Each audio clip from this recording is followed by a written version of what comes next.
उन्होंने एक बात कही कि वो महिला की खुद की परसेप्शन है वो कि बेकनी पहन के जाए या फिर कुछ और पहन के जाए, तो शैक्षिक संस्थान में बेकनी पहनने का जो दोनों चीज़ें जुड़ गई। वो शायद पूछना चाह रहे थे शिक्षण संस्थान में, और उन्होंने शायद सुना कि क्या पहनना चाहिए, तो उन्होंने ठीक बात कहा कि महिला की अपनी चॉइस है। कांग्रेस जाति धर्म की कहानी गढ़ने में शायद नाकामयाब रही, इसलिए 32 साल से सत्ता में दूर रही। जनता ने बसपा को देख लिया, जनता ने सपा को देख लिया, जनता ने भारतीय जनता पार्टी की डबल इंजन वाली सर होता ना कि हमारी सरकार जब दोनों जगह रहेगी तो कोई अवरोध नहीं रहेगा। नमस्कार, उत्कर्ष पत्रिका देख रहे हैं आप और मैं हूं आपके साथ विक्की सिंह। आज हमारे साथ बातचीत करने के लिए चेतना पांडे जी हमारे साथ मौजूद हैं। छात्र संघ उपाध्यक्ष भी रह चुकी हैं और लगातार जो है युवाओं की जो आवाज़ है वो लगातार मुखरता से उठाती हुई नजर आई हैं और कांग्रेस से ये सदर विधानसभा से प्रत्याशी भी घोषित हो चुकी हैं और योगी जी के खिलाफ ये चुनाव लड़ने वाली हैं। चूँकि पूर्वांचल का एक हॉट सीट बनता हुआ नजर आ रहा है गोरखपुर का ये शहरी विधानसभा, ऐसे में कितना टक्कर ना केवल कांग्रेस बल्कि चेतना पांडे जी योगी जी को देती हुई नजर आएंगी। इनसे खास बातचीत करेंगे और ये जानने का प्रयास करेंगे कि किन मुद्दों के साथ कांग्रेस इस विधानसभा में आती हुई और लड़ती हुई नजर आएगी। क्या मुद्दे हैं कांग्रेस के इस विधानसभा में और आपके, खासकर आपके जो यहाँ पे महिलाएं हैं और नौजवान हैं, उनके लिए क्या मुद्दे हैं? देखिए, सबसे बड़ा मुद्दा जीवन का रोटी, कपड़ा, मकान, स्वास्थ्य, शिक्षा, सुरक्षा, सम्मान, आदमी की मूलभूत ज़रूरत यही होती है। और वर्तमान सरकार, डबल इंजन वाली सरकार, आदरणीय योगी जी के नेतृत्व वाली सरकार, इन सभी मुद्दों पे, लगभग सभी मुद्दों पे काफ़ी हद तक फेल साबित हुई है। छात्र संघ उपाध्यक्ष आप रहीं, वहाँ से आपका कैरियर और अब विधायक के प्रत्याशी हैं आप, तो कैसा कैरियर रहा राजनीति का, इसको थोड़ा समझाने का प्रयास करें। दिलचस्प रहा। छात्र संघ उपाध्यक्ष रही और नौजवान साथियों ने, छात्रों ने, गोरखपुर विश्वविद्यालय के इतिहास का अब तक ये रिकॉर्ड है, सबसे ज़्यादा वोट मिले मुझे, सबसे ज़्यादा मत के अंतर से और सबसे ज़्यादा वोट भी मिले। तो उसके बाद चाहे साहित्य के माध्यम से, चाहे सड़क पर उतर करके, जैसे भी छात्रों के मुद्दों को लेकर, युवाओं के मुद्दों को लेकर, आम जनमानस के मुद्दों को लेकर, मध्य वर्ग के मुद्दों को लेकर, निचले तबके के मुद्दे को लेकर के लगातार संघर्षरत रही हूँ। पार्टी के साथ जुड़ने के बाद पार्टी के बैनर तले जैसा निर्देश जारी हुआ हमारे शीर्ष नेतृत्व का, शीर्ष नेतृत्व के साथ चलने की कोशिश की।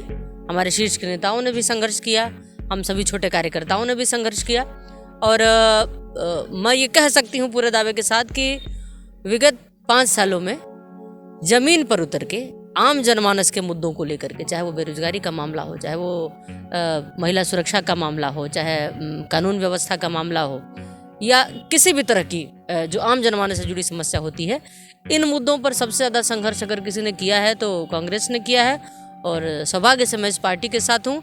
मैंने भी कोशिश की है कि कदम से कदम मिला करके अपने विचारधारा के साथ चल सकूँ और पार्टी का संघर्ष, मेरा संघर्ष मुझे प्रेरित करता है उसके साथ चलने। 40% आरक्षण का जो मुद्दा था प्रियंका जी का, वो आप अगर यहाँ से चुनाव लड़ रही हैं तो कहीं ना कहीं ये चीज़ स्वाभाविक रूप से होता हुआ नज़र आ रहा है। लेकिन मेरा ये सवाल है कि और कौन से मुद्दे हैं, चूँकि बेरोजगारी इस चरम पे है, जिस हिसाब से महंगाई है, आम लोग ये मुद्दा मान रहे हैं, तो इसको किस हिसाब से यहाँ पे अपने पक्ष में करती हुई नजर आएंगी? यहाँ तो अब विधानसभा के स्तर से तो ये चीज़ संभव नहीं है, ये तो राज्य सरकार का और केंद्र सरकार का। फिर यही सवाल होता है कि अगर सरकार बनती है कांग्रेस की, फिर उसको किस हिसाब से देखा जाएगा? सरकार अगर बनती है तो उसके लिए पॉलिसी बनेगी, उस तरीके से उस कालाबाजारी रोकी जाएगी और विशेषज्ञों के साथ बैठ करके क्या उसके लिए किया जा सकता है, इन चीज़ों को लेकर के एक बनाया जाएगा, व्यवस्था बनाई जाएगी।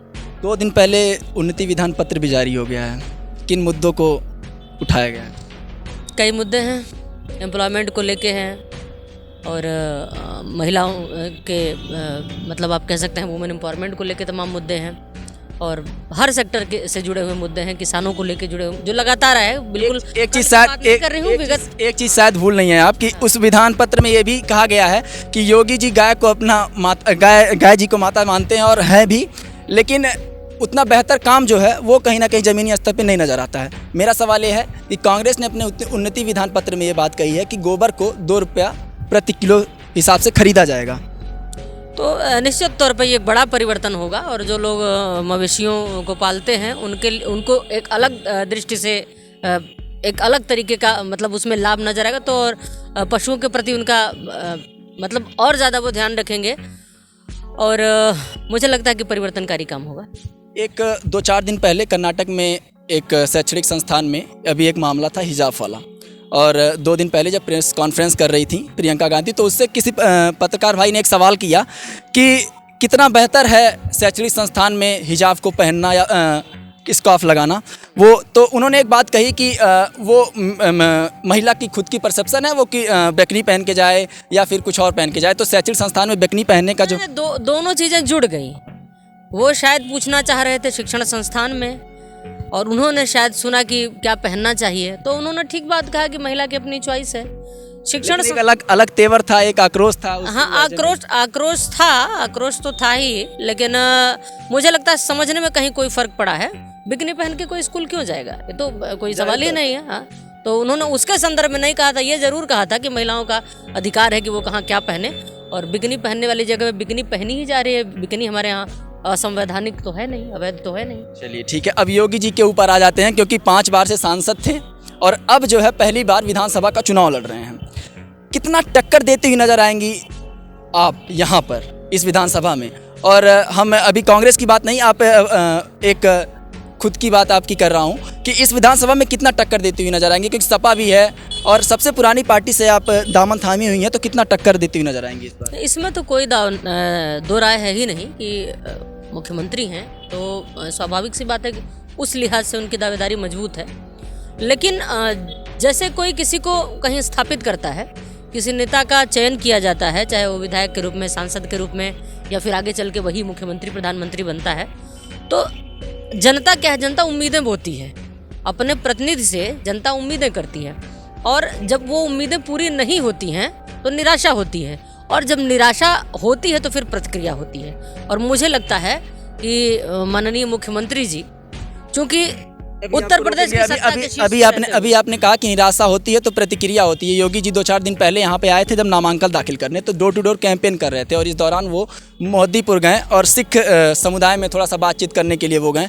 तो उन्होंने एक बात कही, वो सब आकलन करने के बाद एक बात उन्होंने कही कि मुझे जो है गोरखपुर के लोगों से वोट मांगने की ज़रूरत नहीं है, गोरखपुर के लोग जो है वो खुद वोट मांगने के लिए हमारे लिए निकल पड़े हैं। तो अगर निराशा की बात की जाए तो ये जो कॉन्फिडेंस है वो कितना बेहतर है? नहीं, मैंने वो नहीं कहा, आपने मेरी बात को अधूरा रखवा दी। मैंने ये कहा कि जनता जब किसी को चुनती है और उसके बाद जिन चीज़ों के लिए उसको चुनती है, वो व्यक्ति उस स्तर पर पहुंचने के बाद भी उन ज़रूरतों के लिए काम नहीं आता है, तो फिर निराशा होती है, प्रतिक्रिया होती है।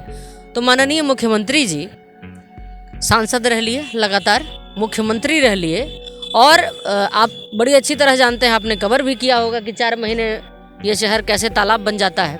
तमाम भीतर की सड़कें, मोहल्लों की सड़कें टूटी हुई हैं, बहुत कुछ ऐसा है। आप महिला सुरक्षा को ले लीजिए, आप युवाओं की हताशा को ले लीजिए, आप अब महंगाई, चूँकि मुख्यमंत्री हैं तो उनके स्तर का भी मामला तो है ही। तो उन सारे मोर्चों पर चूँकि वो बहुत हद तक कामयाब नहीं रहे हैं, या मैं कहूँ नाकामयाब रहे हैं, तो अब उनको जनता की उस निराशा का सामना करना पड़ेगा, प्रतिक्रिया का सामना पड़ेगा। वो ठीक है, गए भाई, वो लगातार काफ़ी दिनों से जीतते चले आ रहे हैं, तो निश्चित रूप से आत्मविश्वास उनका हाई रहना ज़रूरी है, लेकिन अब की कुछ होगा। और लगातार अगर मान लिया जाए 10-15-20 सालों से यहाँ पे कांग्रेस की सरकार उत्तर प्रदेश में नहीं आई है, ऐसे में प्रभुत्व स्थापित करना उत्तर प्रदेश में क्या कांग्रेस को कठिन लग रहा है? नहीं, कांग्रेस को कठिन नहीं लग रहा है। ठीक है, चुनौतियां हैं, अप डाउन लगा रहता है। कभी भारतीय जनता पार्टी भी कहीं नहीं थी, सीट को तरसती थी, और है, समय का चक्र होता है। कहीं कुछ बात ऐसा होता है कि दल समझाना चाहते हैं, जनता नहीं समझ पाती है। कांग्रेस जाति धर्म की कहानी गढ़ने में शायद नाकामयाब रही, इसलिए 32 साल से सत्ता में दूर रही। अब लगातार कांग्रेस ने ज़मीनी स्तर पे संघर्ष किया है, और दूसरे दल के सारे जो नकारात्मक चीज़ें हो सकती थी, उन सभी चीज़ों को जनता ने खूब देख लिया है, भोग लिया है। आप चाहे कोरोना काल की बात करिए, जिस तरीके से चिकित्सा व्यवस्था हमारी ध्वस्त रही, जिस तरीके से अंतिम संस्कार तक ठीक से हमारी व्यवस्था नहीं करा पाई, तो ऐसे में जनता को क्या देखना बाकी रह गया है? अब इस परिस्थिति में क्या करेगी जनता? जनता ने बसपा को देख लिया, जनता ने सपा को देख लिया, जनता ने भारतीय जनता पार्टी की डबल इंजन वाली होता ना कि हमारी सरकार जब दोनों जगह रहेगी तो कोई अवरोध नहीं रहेगा, मिलजुल के योजनाएं बनाएंगे, उसको लागू करेंगे। 2014 में ये कह के 2014 में तो यही कह के 5 साल कटा कि किस तरीके से हमारी डबल इंजन की सरकार नहीं है। डबल इंजन की सरकार आई और दोनों इंजन फेल हो गए, तो फिर समस्या तो जनता फिर क्या करेगी? किसी चौथे विकल्प के बारे में ही सोचेगी। और कांग्रेस तो वो पार्टी है जिसने आज़ादी की लड़ाई लड़ी है।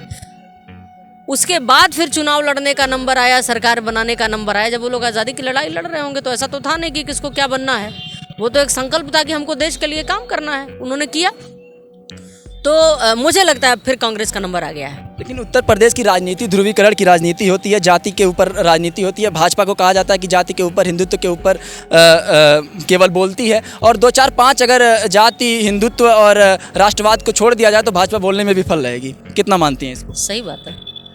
कुछ एक शब्द निकाल दिए जाएं, हिंदुत्व और पाकिस्तान। भाई दुश्मन पाकिस्तान भी हो, दुश्मन चाइना भी हो, और हम केवल एक ही जगह फोकस्ड हैं, तो समझ में आता है कि हम क्या ध्रुवीकरण करना चाहते हैं, किस तरह का। सभी दुश्मन को दुश्मन माना जाए, सभी दोस्तों को। आशीष मिश्रा टेनी को आज जमानत मिल गई है, क्या कहना चाहेंगे इस बारे में? और खौफनाक होकर निकलेंगे। भाई जिस व्यक्ति के खिलाफ सारी चीज़ें स्पष्ट हैं कि इतना भयंकर काम करके आया है वो व्यक्ति, उसको अगर जमानत मिल जाती है तो निश्चित तौर पे समाज के लिए खतरा है। क्या लगता है कि ये विधानसभा चुनाव में जो इतिहास है वो बदल पाएगा इस बार आपके रूप में? देखिए, ईश्वर की व्यवस्था है, समय परिवर्तनशील है, कोई चीज़ अस्थायी नहीं है। देखिए साइकोलॉजी, 2 चीज़ें हैं। आप ये कह सकते हैं कि काफ़ी समय से माननीय मुख्यमंत्री जी गोरखपुर में जीतते रहे हैं, तो इसका एक वो रहा है, वे मुख्यमंत्री हैं, बड़ा फेस है। लेकिन परिवर्तनशील है समय। बड़े से बड़ा नेता, चाहे आप अटल बिहारी वाजपेयी को ले लीजिए, चाहे आप इंदिरा गांधी जी को ले लीजिए, राहुल गांधी जी को ले लीजिए, ममता बनर्जी जी को ले लीजिए, तमाम टॉप के चेहरे, कुछ भी हो सकता है। तो इस तरह की चीज़ों को लेकर के कहीं न किसी को अति आत्मविश्वास में रहना चाहिए, और न किसी को ये सोचना चाहिए कि नहीं हो सकता है। तो देखते हैं, अच्छा होगा। बहुत बहुत धन्यवाद। तो ये हमारे साथ थी चेतना पांडे जी, गोरखपुर की आधी आबादी के प्रतिनिधित्व कर रही हैं और लड़ रही हैं, और कांग्रेस की तरफ से उम्मीदवार भी हैं। तो ये देखना दिलचस्प होगा, क्योंकि इनका कहना भी है कि प्रावर्तन जो है वो प्रकृति का नियम है, और 10 मार्च को शायद प्रावर्तन जो है वो प्रकृति के हिसाब से होता हुआ नजर आए, और 10 मार्च को शायद चेतना पांडे जी विधायिका बन के लखनऊ पहुँचें। ऐसे ही तमाम छोटी बड़ी खबरों के लिए हमारे साथ बने रहें और देखते रहें उत्कर्ष पत्रिका। नमस्कार।